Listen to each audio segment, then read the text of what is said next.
देखिए, जनता अपेक्षा रखती, जिन भी नेताओं से उन्हें थोड़ी सी भी उम्मीद होती। ये आपके प्रोटेस्ट में भी आपने देखा कि मैंने लोगों को सुना, वहां मैं मौजूद था। उन्होंने नीतीश जी से मांग की, उन्होंने चिराग जी से, मांझी से मांग की, उन्होंने भाजपा से मांग नहीं की, क्योंकि वो जानते हैं कि भाजपा अपने विचार से बदल नहीं सकती। लेकिन नीतीश जी, चिराग जी और इनका पुराना इतिहास ये कहता है कि कहीं ना कहीं इनके अंदर सेकुलरपन था। तो इस आधार पर उनसे अपेक्षा की है कि भाई वो अपना समर्थन केंद्र सरकार से वापस लेके, और ये वक्फ अमेंडमेंट बिल है जिसके जरिए मुसलमानों में ये चिंता पैदा हो गई है, और क्यों ना हो, उन्होंने देखा है कि सरकार ने लगातार उनके ऊपर हमले किए। कई बार कोर्ट को जो है, मैं तो उत्तर प्रदेश से आता हूं, एक समय आया कि दुकानों पर नाम लिखवाए गए, फिर कोर्ट ने रोक लगाई। एक समय आया कि कोई भी अपराध हुआ, अपराध किसी ने किया, आरोपी कोई बना, नाम मकान किसी के था, लेकिन वो मकान पूरा जमीदज कर दिया गया। बाद में कोर्ट ने जो है सरकार को कहा, कई बार जो है गिरफ्तार कहीं से किया और पुलिस ने गोली मार दी। तो सरकार की कथनी करनी से इस देश का बच्चा बच्चा वाकिफ है। तो उनको ये चिंता है कि इस बिल की आड़ में उनके जो अधिकार हैं उनको छीनने का प्रयास सरकार कर रही है, और वो अपने अधिकारों का प्रयोग करके अपने आंदोलन के जरिए सरकार तक अपना पैगाम पहुंचाना चाहते हैं। आज हम लोगों ने समर्थन दिया और हमने ये बात सरकार के सामने जो है उस मंच से मांग की कि सरकार इस मांग को माने, जो इतने सारे संगठन देश के इकट्ठे होकर इस मांग को कर रहे हैं। तो इस बिल को जो है और इस बिल के पीछे जो उनकी मंशा, दोनों को रोकने का काम करें। अब देखते हैं सरकार क्या करती। यार, पिछले 20 दिन की 8-10 घटनाएं तो मेरे पास हैं, जिनमें कई लड़कियों का रेप हुआ है, कई हत्याएं हुई हैं। सब SC ST OBC के लोग हैं। क्या बात कर रहे हो आपकी? वो कहते हैं, क्या कहते हैं वो तो ये भी कह रहे थे कि सरकार को हराने के लिए वो अलायंस में चले गए थे, इंडिया अलायंस में, फिर वो वहां से वापस आ गए। तो अब उनकी कौन सी बात को मैं सही मानूं? वो वाली जब वो जाके इंडिया अलायंस की मीटिंगें कर रहे थे, या ये वाली की वापस आके वो मुख्यमंत्री बनके जो है यहाँ NDA की सरकार को प्रोटेक्ट कर रहे हैं? मैं तो नीतीश जी के लिए से आग्रह करता हूं कि उनके पास मौका है हिस्ट्री में उनका नाम लिखे जाने का। कई बार हिस्ट्री जब लोग पढ़ेंगे तो याद करेंगे कि ऐसे समय पे नीतीश जी ने सही फैसला लिया। बड़ा आसान है कहना कि हम आपके हितैषी हैं, आपकी कथनी और करनी स्पष्ट करती है आप किसके कितने हितैषी हैं।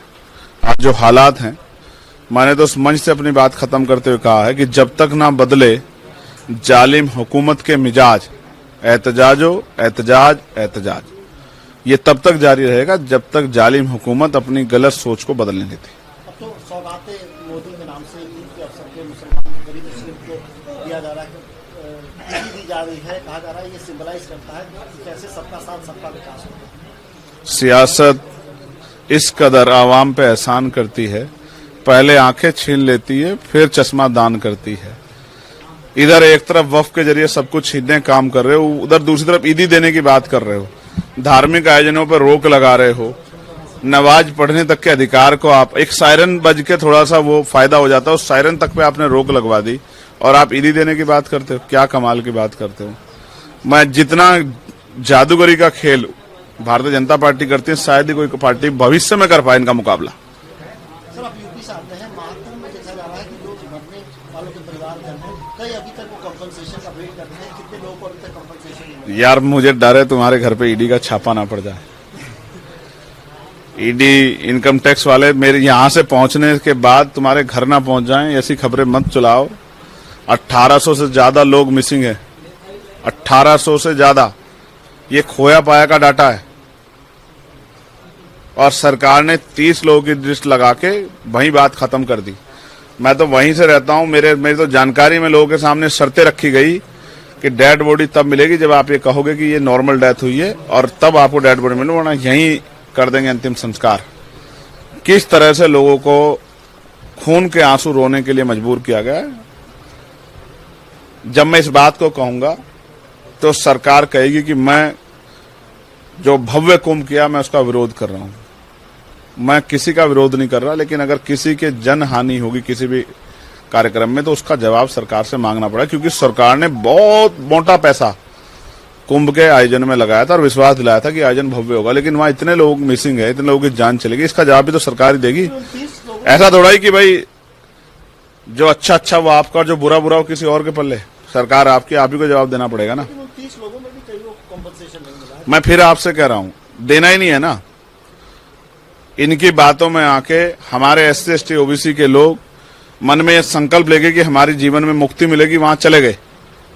अब SC ST OBC के लोगों को कंपनसेशन ना देना पड़े, इसलिए उनको जो है उनकी मिसिंग को भी अब वो लोग कहां चलेंगे, मिसिंग है कहां। अब तो कुंभ को खत्म हुए भी लगभग 1 महीना, 26 तारीख में आखिरी स्नान था, 1 महीना बीत गया, आज 26 तारीख है। आप बताओ कि अब तक वो लोग कहां हैं। तो सरकार का इंतजाम क्या था, सरकार का एडवर्टाइजमेंट क्या था, सरकार की सरकारी मशीनरी क्या कर रही थी। सच ये है कि सरकार ने सिर्फ राजनीतिक एजेंडे के जरिए किया और सिर्फ वहां VIP प्रोटोकॉल लगा के VIP मूवमेंट को मजबूत करने का काम, दिखावा करने का काम किया। असल तो धर्म का भी मजाक उड़ाने का काम इस सरकार ने किया है। एक आखिरी सवाल, संभल के सांसद जियाउर रहमान समाजवादी पार्टी ने उनको SIT में नोटिस सर्व किया है यूपी में। वो जो जामा मस्जिद का मामला था, उन पर दंगा भड़काने का आरोप लगाकर उनको SIT में। ये तो नोटिस किसी को भी आ सकता है। मैंने तो आपके लिए भी चिंता की कि कल आपके पास कोई नोटिस ना आ जाए या PTI वालों के पास कोई नोटिस ना पहुंच जाए। तो मैं फिर भी कहूंगा कि ऐसे जुल्म का सामना भी हमें डटकर करना है।